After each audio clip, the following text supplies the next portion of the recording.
So what has been the missing link? Definitely, it's not a question of resources. We do have the resources as a continent.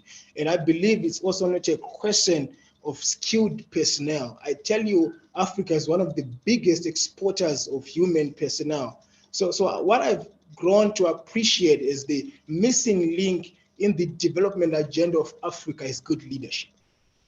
It's good leadership. That's why programs like this one are very, very critical to us moving from that label where we are regarded as a dark continent to a place where we are at par with our global counterparts, where we are indeed taking up our rightful place, given the resources that we have, the mineral wealth that we have, the land that we have. We should be one of the powerhouses within the global space.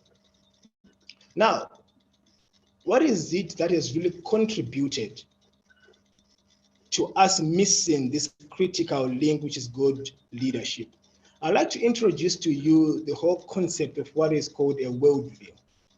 So you find that a worldview is the set of assumptions and presumptions that a person holds consciously or unconsciously about how they perceive reality.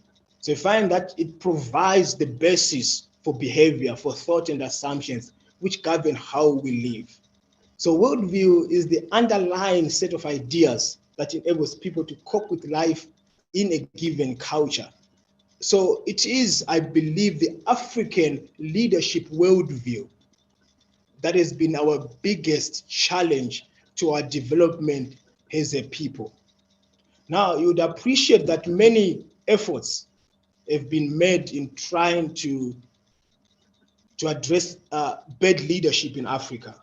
You appreciate that many books have been written, many workshops have been held, seminars have been held, so much money has been pumped into the whole initiative of trying to address bad leadership in Africa. Now, I believe the success or the output from all those efforts has been limited. Why?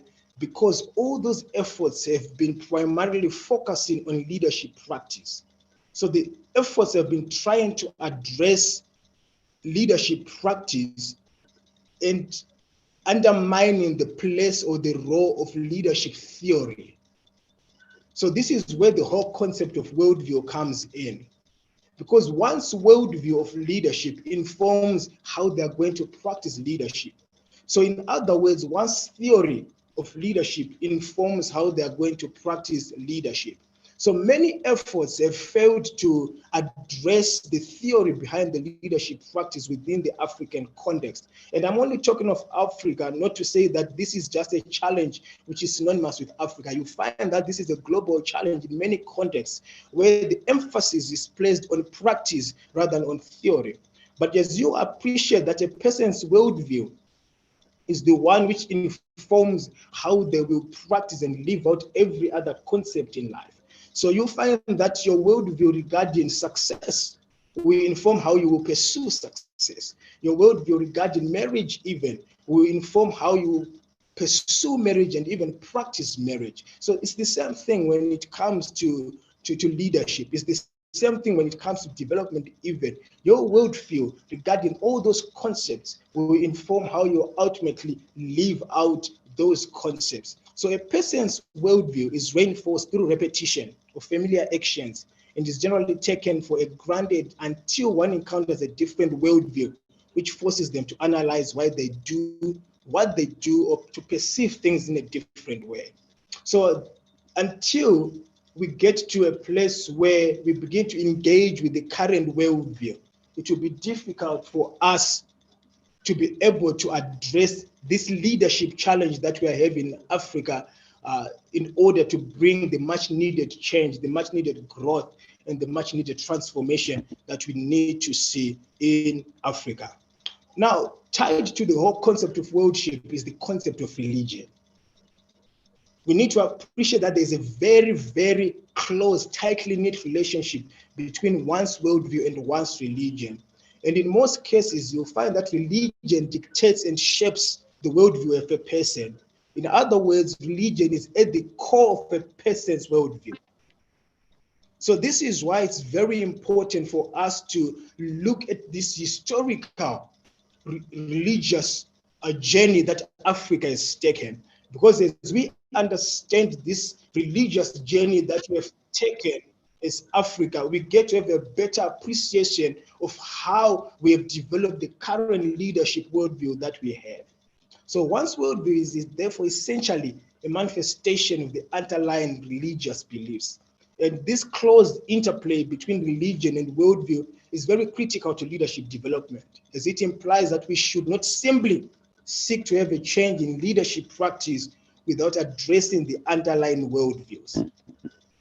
Another important aspect for us to appreciate is the fact that worldviews are not stagnant. They constantly change.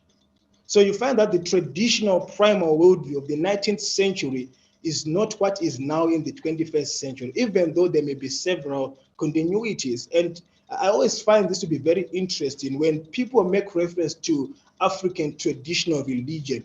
Which era of Africa's historical journey are they really referring to?